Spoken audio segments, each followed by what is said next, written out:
దుంపలు ఈ విధంగా వాటర్లో వేసుకోవడం వల్ల ముక్కలు నల్లబడకుండా ఉంటాయండి. కాబట్టి ఈ విధంగా అయితే వాటర్లో ఉంచుకున్నాను. మనం అయితే ముందుగా టమాటాను అయితే గుజ్జుగా చేసేసుకుందాము, చేసి పక్కన పెట్టుకుందాము. తర్వాత స్టవ్ వెలిగించుకుని అయితే బాండి పెట్టుకుందామండి.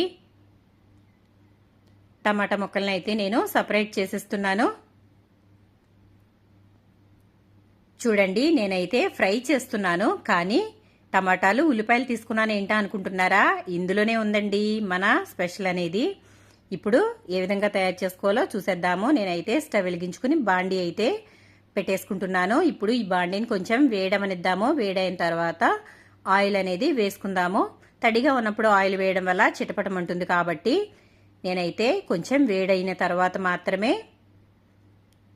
ఆయిల్ అనేది వేసుకుంటున్నాను.